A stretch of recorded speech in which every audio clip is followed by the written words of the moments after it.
जय हिंद मित्रों, स्वागत है आपका आज 2 मई 2020 के करंट अफेयर्स में। और आज हम बात करेंगे जिन न्यूज़ की, उनको देख लेते हैं। तो ठीक है, शुरू करते हैं। पहली न्यूज़ हमारी कोयला खदानों को लेकर है। दरअसल जो कोयला मंत्रालय है, उसने कोयला खदानों के निरंतर परिचालन के लिए एक इकाई की स्थापना की है। इस इकाई का नाम क्या रखा गया है? इस इकाई का नाम रखा गया है पीएमयू। अब पीएमयू के बारे में जान लेते हैं। पीएमयू क्या करेगी, यानी ये प्रोजेक्ट मॉनिटरिंग यूनिट क्या करेगी, इसका जो मुख्य उद्देश्य है वो क्या है? जो केंद्र सरकार द्वारा कोयला खानों को आवंटित किया गया है, उनके शीघ्र परिचालन को सुगम बनाना है। यानी जो कोयला खदान इन्होंने आवंटित की हैं, उसके परिचालन को और ज़्यादा आसान बनाया जाएगा इस प्रोजेक्ट मॉनिटरिंग यूनिट के द्वारा। ये इकाई क्या करेगी? ये जो इकाई है, ये कोयला खानों की जो खदान है, उनके संचालन के लिए अधिकारियों से जो ज़रूरी विभिन्न मंजूरी होती हैं, उनको दिलवाने में सहायता करेगी। साथ में इसका मेन उद्देश्य क्या रहेगा? ईज़ ऑफ डूइंग बिजनेस को बढ़ावा देना। तो इसके साथ साथ थोड़ी और इम्पोर्टेंट बात जान लेते हैं। जो अभी फ़िलहाल में केंद्रीय कोयला मंत्री हैं, वो कौन है? प्रहलाद जोशी। तो आगे बढ़ते हैं नेक्स्ट न्यूज़ की तरफ। नेक्स्ट न्यूज़ हमारे पास है डीएसटी से रिलेटेड। एनसीएसटीसी और डीएसटी ने कोविड-19 से निपटने के लिए लॉन्च किया है एक कार्यक्रम, जिसका नाम क्या रखा गया है? यश। ये कार्यक्रम लॉन्च किया गया है, यश कार्यक्रम। इसके बारे में थोड़ा जान लेते हैं। देखिए, एनसीएसटीसी क्या है? एनसीएसटीसी है national council for science and technology communication. इसी तरीके से department of science and technology, इन दोनों ने मिलकर क्या किया है? कोविड-19 पर केंद्रित एक स्वास्थ्य एवं जोखिम संचार कम्युनिकेशन कार्यक्रम का संचालन किया है, उसको शुरू किया है, जिसको उन्होंने नाम दिया है यश। यश जो है, इसकी फुल फॉर्म क्या है? Year of awareness on science and health. इसके साथ साथ ये क्या काम करेगा? ये स्वास्थ्य के संबंध में जमीनी स्तर पर बेहतरी और प्रतिक्रिया को बढ़ावा देने का कार्य करेगा। तो इसके साथ साथ हम ये भी जान लेते हैं कि वर्तमान में केंद्रीय विज्ञान और प्रौद्योगिकी मंत्री कौन है? डॉक्टर हर्षवर्धन। बात करते हैं नेक्स्ट न्यूज़ की। नेक्स्ट न्यूज़ हमारे पास है मनरेगा से रिलेटेड। मनरेगा के तहत सबसे ज़्यादा रोजगार देने वाला राज्य कौन सा बना? छत्तीसगढ़ बना है। दूसरे नंबर पे कौन है?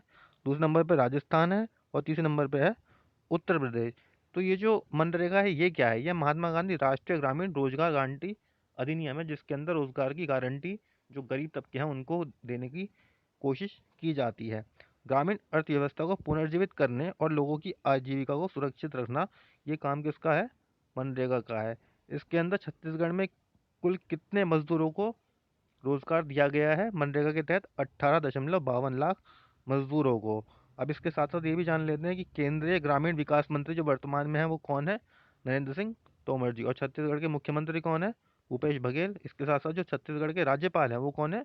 अनुसुईया उइके। बढ़ते हैं नेक्स्ट न्यूज़ की तरफ। नेक्स्ट न्यूज़ हमारे पास है गूगल पे को लेकर। जो गूगल पे हैं, उसकी जो नई सलाहकार बनी है, वो बन गई हैं भारतीय मूल की शिखा शर्मा। शिखा शर्मा जो है नई सलाहकार बन गई हैं। ये शिखा शर्मा कौन थी? ये एक्सिस बैंक की पहली सीईओ रह चुकी हैं। इसके साथ साथ ये जो गूगल पे है, ये क्या है? ये यूपीआई यानी यूनाइटेड पेमेंट इंटरफेस के लिए एक बहुत प्रमुख ऐप है, जो अमेजन पे, पेटीएम आदि के जरिए यूपीआई की सुविधा मुहैया कराता है। और इसके साथ साथ ये भी जान लेते हैं कि जो गूगल के वर्तमान सीईओ हैं, वो कौन है? सुंदर पिचाई। और इसके साथ साथ गूगल जो है, इसकी मूल कंपनी कौन सी है? Alphabet Inc. आगे बढ़ते हैं नेक्स्ट न्यूज़ की तरफ। नेक्स्ट न्यूज़ हमारे पास है पुरस्कार को लेकर। जो निकेई एशिया पुरस्कार है, 2020 के अंदर इसकी घोषणा हो गई है, और भारत की तरफ से प्रोफेसर टी प्रदीप को ये मिलेगा। ये आईआईटी मद्रास के प्रोफेसर हैं, इनका पूरा नाम है थलप्पेल प्रदीप। इनको ये मिलेगा। विज्ञान और प्रौद्योगिकी की श्रेणी में ये पुरस्कार इनको दिया जाएगा। ये किस लिए दिया जाएगा? क्योंकि इन्होंने उत्कृष्ट कार्य किया है किस चीज़ के अंदर? नैनो टेक्नोलॉजी यानी नैनो प्रौद्योगिकी आधारित जल शुद्धिकरण में इन्होंने नैनो टेक्नोलॉजी के द्वारा जल शुद्धिकरण का कार्य किया है। इसके साथ साथ ये भी देख लेते हैं कि संस्कृति और समुदाय यानी राम प्रसाद कदेल जो नेपाल के हैं, इनको संस्कृति और समुदाय के अंदर ये वाला पुरस्कार दिया जाएगा। इसी तरीके से मलेशिया के एंथनी टेन को आर्थिक और व्यावसायिक नवाचार में, और इनके साथ साथ टेन हुइलिंग मलेशिया को यह पुरस्कार दिया जाएगा आर्थिक और व्यावसायिक नवाचार के लिए। और भारत के ओर से इन्होंने किनको मिलेगा? ये टी प्रदीप को ये दिया जाएगा। बात करते हैं आगे। नेक्स्ट न्यूज़ हमारे पास है थंगजाम थबाली सिंह को जापान ने ऑर्डर ऑफ राइजिंग सन से सम्मानित किया है। अब ये सवाल उठता है कि थंगजाम थबाली सिंह है कौन? ये मणिपुर के एक डॉक्टर हैं, और भारत में जापान की बेहतर समझ को बढ़ावा देने और दोनों देशों के यानी इंडो जापान रिलेशन को और मजबूत बनाने के लिए इनको ये ऑर्डर ऑफ राइजिंग सन से सम्मानित किया जा रहा है जापान के द्वारा। जापान की राजधानी क्या है? टोक्यो। जापान की मुद्रा कौन सी है? येन। जैसे हमारे यहाँ रुपया चलता है, रुपीस चलते हैं, ऐसे ही वहाँ पे येन चलता है। जापान के प्रधानमंत्री कौन है वर्तमान में? Shinzo Abe. बढ़ते हैं नेक्स्ट क्वेश्चन की तरफ। नेक्स्ट क्वेश्चन हमारे पास कर्नाटक से रिलेटेड है। कर्नाटक विकास ग्रामीण बैंक यानी केबीजीबी ने एक ऋण योजना शुरू की है जिसको उन्होंने नाम दिया है विकास अब है। तो ये केबीजीबी यानी कर्नाटक विकास ग्रामीण बैंक ने ये योजना की शुरुआत की है। ये एमएसएमई यानी जो सूक्ष्म लघु और मध्यम उद्यम है उनके जो उधारकर्ता हैं उनको राहत देने के लिए दिया गया है। इस ऋण योजना का नाम जैसे पता चल ही गया है, विकास अब है। और यह योजना कर्नाटक के धारवाड़ में उन उधारकर्ताओं के लिए शुरू की गई जिनकी व्यावसायिक गतिविधियां कोविड-19 के कारण जो है बाधित हुई हैं। इसके साथ साथ ये भी जान लेते हैं कि कर्नाटक विकास ग्रामीण बैंक का मुख्यालय कहाँ पर है? इस धारवाड़ कर्नाटक के अंदर है। और इसके वर्तमान अध्यक्ष कौन है? पी गोपी कृष्णा। आगे बढ़ते हैं नेक्स्ट न्यूज़ की तरफ। नेक्स्ट न्यूज़ जो है हमारे पास रिलेटेड है G20 से। G20 की बात करें तो इसके अंदर 20 सदस्य देश आते हैं जिसके अंदर भारत भी एक देश है। इसके अंदर विकासशील जो यानी जो डेवलपिंग नेशन है और इसके साथ साथ जो विकसित देश हैं, ये G20 उनका एक समूह है। तो सऊदी अरब की अध्यक्षता में आयोजित किया गया असाधारण वर्चुअल G20 डिजिटल इकोनॉमी मंत्रियों का शिखर सम्मेलन। ये केंद्रीय कानून और न्याय, संचार और इलेक्ट्रॉनिकी और सूचना प्रौद्योगिकी मंत्री रविशंकर प्रसाद ने वर्चुअल शिखर सम्मेलन में भारत का प्रतिनिधित्व किया है। अध्यक्षता किसने की है इसकी? सऊदी अरब ने। तो बहुत सारे क्वेश्चन बनते हैं इनसे, देख लीजिएगा। इस वर्चुअल शिखर सम्मेलन में 19 अन्य G20 सदस्य के डिजिटल मंत्रियों, आमंत्रित देशों और अंतर्राष्ट्रीय संगठनों ने भी भाग लिया था। ये 20 सदस्यीय समूह अंतर्राष्ट्रीय आर्थिक सहयोग का एक प्रमुख मंच है और हर महाद्वीप के विकसित और विकासशील दोनों देशों के नेताओं को एक मंच पर ये साथ लाता है। G20 देश कौन कौन से हैं ये देख लीजिएगा। बढ़ते हैं आगे। नेक्स्ट न्यूज़ हमारे पास फुटबॉल से रिलेटेड है। जो फीफा है यानी federation international D football association, FIFA ने स्वास्थ्य कर्मियों को सम्मानित करने के लिए शुरू किया है एक अभियान #वी विल विन। ये अभियान शुरू किया गया है। इस अभियान के तहत फीफा क्या करेगा? जो स्वास्थ्य कार्यकर्ता हैं और जो अन्य पेशेवर हैं जो कोविड-19 के लिए लगे हुए हैं उसको समाज में सुचारू रखने के लिए वो लगे हुए हैं, उनको सम्मानित करने के लिए एक वी विल विन अभियान शुरू किया गया है। इसमें इन्होंने एक वीडियो बनाया है और इस वीडियो में भारत के पूर्व फुटबॉल कैप्टन भाईचुंग भूटिया भी शामिल हैं।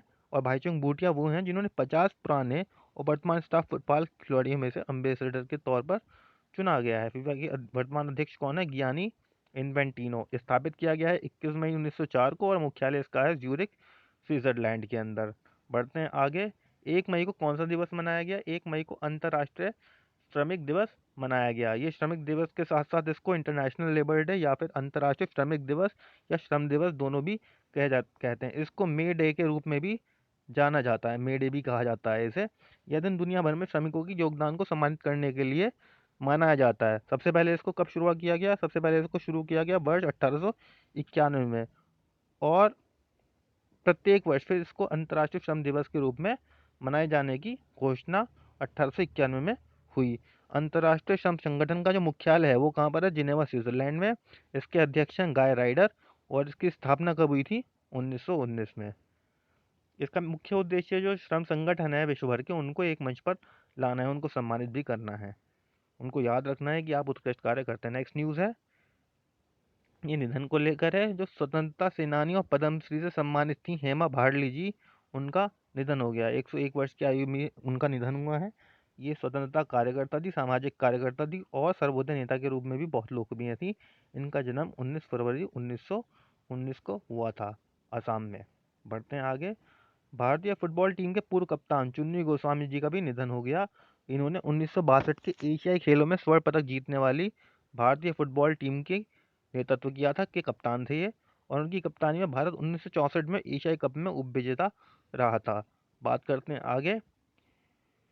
मणिपुर के काले चावल जिसे कहा जाता है चाकहाउआ और गोरखपुर टेराकोटा को जीआई टैग मिला। जी हाँ, जीआई टैग मिला है, जियोग्राफिकल इंडिकेशन टैग दिया गया है। किस किस को?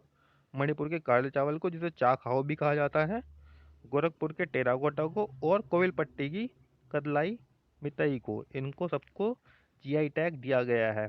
चा खाओ के लिए जो आवेदन किया गया था, ये इसके उत्पादकों के संघ द्वारा दायर किया गया था, जिसे मणिपुर सरकार के कृषि विभाग और पूर्वोत्तर क्षेत्रीय कृषि विपणन निगम लिमिटेड नैरा कैग द्वारा सहायता दी गई थी। इसी तरीके से गोरखपुर जो टेराकोटा के लिए उत्तर प्रदेश के लक्ष्मी टेरिकोटा मूर्तिकला केंद्र द्वारा आवेदन जो है दिया गया था। इन सबको जीआई टैग मिल गया है। बात करते हैं रामायण की, तो रामायण जो है दुनिया का सबसे ज़्यादा देखा जाने वाला कार्यक्रम बन गया है। जी हाँ, सबसे ज़्यादा देखा जाने वाला कार्यक्रम। ये 1980 के दशक का जो भारत का महाकाव्य पौराणिक गाथा पे आधारित टीवी सीरियल था। इसको 16 अप्रैल को लगभग 7.7 करोड़ लोगों ने देखा, यानी 77 मिलियन लोगों ने। तो ये गेम ऑफ थ्रोन्स और जो ईपीएल इंग्लिश प्रीमियर लीग होती है उससे भी ज़्यादा, बहुत ज़्यादा, दुगना तिगना 5 गुना देखा गया। बढ़ते हैं आगे। नेक्स्ट न्यूज़ हमारे पास है आयु रक्षा कार्यक्रम को लेकर। दरअसल AIIA ने दिल्ली पुलिस के साथ मिलकर एक आयु रक्षा कार्यक्रम आयोजित किया। तो ये AIIA क्या है? AIIA जो है अखिल भारतीय आयुर्वेद संस्थान है और ये आयुष मंत्रालय के अधीन आता है। और दिल्ली पुलिस के संयुक्त तत्वाधान में आयु रक्षा कोरोना से जंग दिल्ली पुलिस के संग शीर्षक कार्यक्रम का आयोजन किया गया था। इस कार्यक्रम का आयोजन नई दिल्ली में कोविड-19 के खिलाफ लड़ने के लिए किया गया था, जिसमें आयुर्वेद और इम्यूनिटी बूस्टिंग के सरल उपायों के बारे में बताया गया। आयुर्वेद, योगा एवं प्राकृतिक चिकित्सा, यूनानी सिद्धा, होम्योपैथिक मंत्रालय यानी आयुष मंत्रालय के जो राज्य मंत्री हैं स्वतंत्र प्रभार, वो कौन है? येसो नाइक। धन्यवाद। कल मिलेंगे फिर इसी तरह की वीडियो के साथ। इस बार हमने क्विज की जगह ये रखा है क्योंकि क्विज में बहुत कम फैक्ट्स जो है कवर हो पाते हैं, और जब हम न्यूज़ को डिस्कस करते हैं तो उस न्यूज़ से रिलेटेड जितने भी हमारे पास फैक्ट्स होते हैं वो सारे डिस्कस हो जाते हैं, वो क्विज के फॉर्म में भी आते हैं। यदि आपको क्विज अच्छा लगता है तो प्रश्नोत्तरी अच्छी लगती है तो हम प्रश्नोत्तरी भी अपलोड कर दिया करेंगे। नहीं तो ये जो इस तरह से न्यूज़ है करंट अफेयर्स की एक हेडलाइंस के फॉर्म में दे दिया करेंगे। इसकी PDF भी आपको टेलीग्राम चैनल पर उपलब्ध करा दी जाएगी। धन्यवाद।